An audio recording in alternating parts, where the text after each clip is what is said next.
آج کا سوال بہت امپورٹنٹ ہے۔ سوال یہ ہے کہ کون سا وظیفہ پہلے پڑھنا چاہیے؟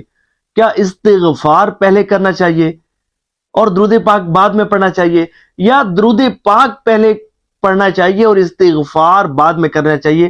تو دیکھیں، اس میں شرعاً تو کوئی حرج نہیں ہے، آپ کی مرضی ہے کہ آپ پہلے استغفار کریں، یعنی کہ استغفر اللہ پڑھیں اور بعد میں درود پاک پڑھیں، یا پہلے درود پاک پڑھیں اور بعد میں استغفار کریں۔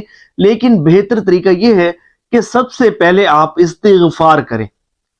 اس کی وجہ یہ ہے کہ گناہوں برے وجود کے ساتھ عبادت میں خشوع خضوع نصیب نہیں ہوتا۔ گناہوں کی نحوست کے سبب عبادت کی توفیق بھی بڑی مشکل سے ملتی ہے۔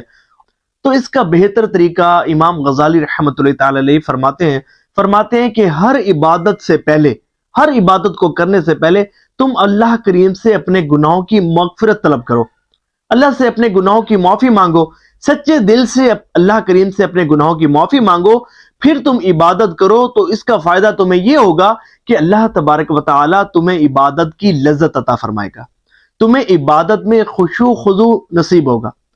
دیکھیں، ایک آسان طریقے سے میں سمجھانے کی کوشش کرتا ہوں۔ دیکھیں، اگر ہم نے کوئی گندا کپڑا پہنا ہوا ہے تو کیا ہم گندے کپڑے پر عطر یا پرفیوم لگائیں گے؟ کبھی بھی نہیں لگائیں گے۔ ہمیشہ پاک صاف کپڑوں پر ہی عطر لگایا جاتا ہے، کیونکہ اگر ہم نے ناپاک یا گندے کپڑوں پر عطر لگا بھی دیا تو عطر کتنی دیر تک اس پر ٹھہرا رہے گا، اس کی خوشبو کتنی دیر تک آئے گی؟ جب پاک کپڑوں پر آپ عطر لگائیں گے تو آپ کے وہ کپڑے جو ہیں وہ اس خوشبو سے مہک اٹھیں گے۔ تو اسی طرح جب اگر کسی شخص کا دل سیاہ ہے، دل گناہوں کی نحوست کے سبب سخت ہو گیا، دل گناہوں کی نحوست کے سبب تاریک ہو گیا، سیاہ ہو گیا، دل پر داغ دبے پڑ گئے، دل پر موریں لگ گئیں، دل بیمار ہو گیا اور دل جو ہے وہ گناہوں سے لبریز ہو گیا، تو یہ وہ وقت ہوتا ہے کہ جب استغفار کرنے کا وقت ہوتا ہے، اللہ تبارک و تعالیٰ سے گناہوں کی مغفرت کرنے کا وقت ہوتا ہے۔ جب بندہ اللہ تبارک و تعالیٰ سے سچے دل سے توبہ کرتا ہے، اللہ کی بارگاہ میں جھکتا ہے، اپنے گناہوں کا اعتراف کرتا ہے، اللہ تبارک و تعالیٰ کی بارگاہ میں سچے دل سے توبہ کرتا ہے کہ یا رب کریم، آئندہ میں گناہ نہیں کروں گا، آئندہ تیری نافرمانی نہیں کروں گا، تو اللہ تبارک و تعالیٰ گناہوں کو معاف فرما دیتا ہے۔